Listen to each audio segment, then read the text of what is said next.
Hi, so it's Sonia Williams. I'm recording this video because I have work tomorrow, so I will not be able to attend the meeting.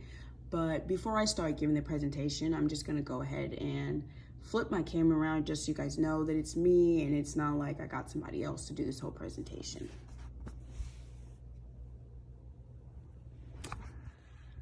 So obviously by the title, we decided to do coin flip.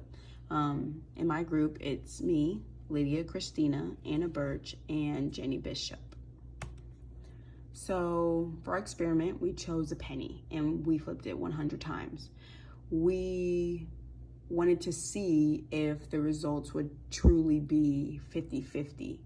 And another reason why we chose picking a penny is because it's a common household item. It's super easy for, kids or adults to relate to this item because everybody's seen a coin and all coins are the same. They all have heads and they all have tails. That's not going to change. So it's easy for them to visualize our experiment. And also, if they wanted to participate and, try to do this later, they could. So for the results of our hypothesis, to start our results. So to start our results, we had to come up with a hypothesis. So for our null hypothesis, we said, okay, so it's gonna be true. It's gonna be 50-50. We're gonna get 50 heads, 50 tails. But for the alternative, we wanted to say, that's unrealistic. The coin is biased, meaning that we are going to get more heads or more tails. It's not gonna be 50-50. And so, as shown in our results, we did have more heads than tails. So we had 56% was heads, which is 56 flips out of 100 were heads. And then we had 44%, which was 44 were tails out of 100. To record this data, we just used a simple piece of paper and we just put tallies underneath the corresponding columns. And so for our significance level, we had 0.05, and then for our z-test, we got a p-value that was less than 0.0001. So the way we found this p-value, or the way we did our z-test, was we plugged in our population mean, which is 50. Our population variance is 0.36.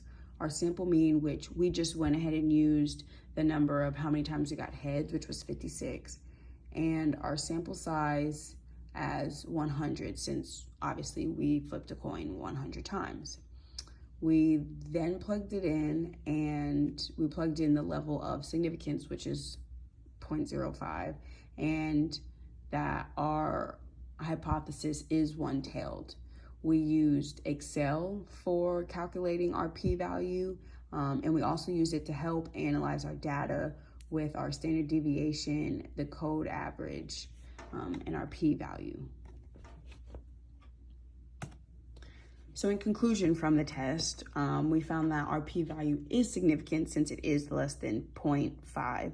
As said before, our p-value was less than 0.0001. With this information, we are going to reject the null hypothesis, obviously because the null hypothesis said that we were gonna get 50-50, but we didn't get that. We got 56-44. So we're gonna reject the null hypothesis in favor of the alternative, and the alternative was the biased. And this data helps us prove that the coin is biased, but just because this coin was biased in this experiment doesn't mean that it would be biased in somebody else's experiment. So that's why we say that it's not 100% proven to be true. It's just true for our data. So I don't want, other people to be like, oh, the coin's always going to be biased. That's not true. Somebody could very well flip a coin and get 50-50. But for our experiment, we say that the coin is biased. That's all I have for you guys. I will try to check my email tomorrow just in case you guys have any questions about the PowerPoint, because obviously I can't actually answer the questions because I won't be during the presentation. But if you guys have any questions, feel free, email me. I will try to get back as soon as possible. And thank you so much for letting me turn this in online. I appreciate it, and I hope you guys have a great day.